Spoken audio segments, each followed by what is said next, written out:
साझे जगह हवे हाथ धरेला ए भौजी ई हाथे धरे लायक सामान नखे हो, एकरा के तो लाता ही धरे के पड़ी। हटा के जो सलेंसर छुआवे ए भौजी अब का जाने तारा भतार सलेंसर छुआवे ना पेल के मुआवे, ई तो तोहरे पता बनू।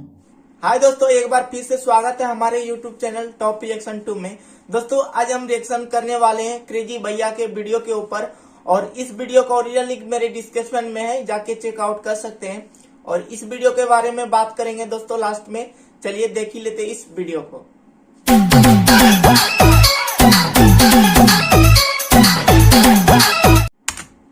सुते ना सुते देवे साझे जगह हवे हाथ धरेला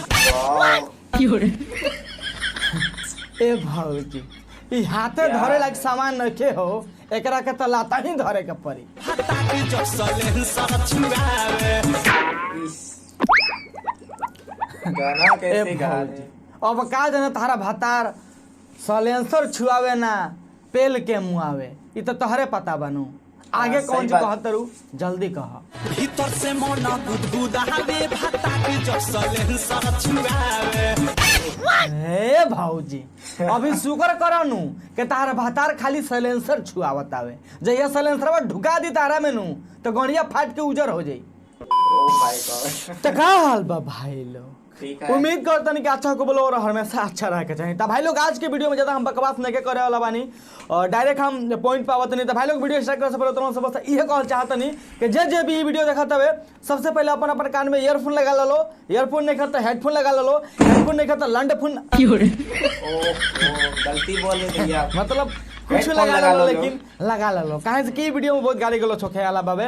ओकरा से पहले भाई लोग इहे वीडियो के नीचे नु डिस्क्रिप्शन में एगो वीडियो का लिंक मिल जाई, जाके देखो लो। कसम से कहते नहीं ईयरफोन लगा के देखियो लो, अगर दिल ना दहल गइल नु, अगर डरा ना गइल लो देख के नु, हॉरर कॉमेडी वीडियो है भाई लोग। वो हमारे चैनल हवे, नया चैनल बाबे, अभी एगो वीडियो डलाइल बाबे, ठीक ना। जाके डिस्क्रिप्शन में लिंक बा जरूर देखो लो, ओकरा पर बहुत ज्यादा हमरो कॉमेडी वीडियो आवे वाला बाबे। ई तो हम लोग को खुशखबरी देवे करनी है, से वो चैनल का प्रमोशन हम करते हैं, ठीक नु।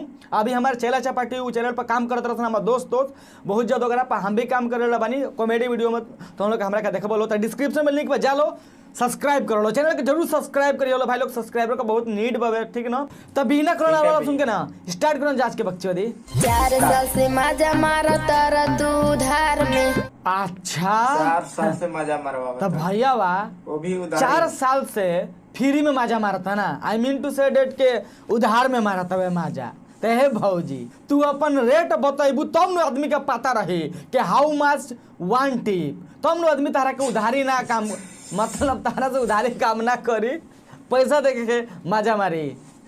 काहे तू दहेज जीजा मांगे ला बेकार में। अच्छा तो ई मामला जीजा साली के बना, हम तो जन्नी ह के महतारी बहन के बा सरे तो नहीं महतारी बनी में अरे ऐसे नहीं चुतिया बोला कैमरामैन, था, तू वीडियो के बीचो में काहे सरवा बिना कहले पूछले बोल दे रे। 2 कट्ठा जमीन दा अपना बहिन दा।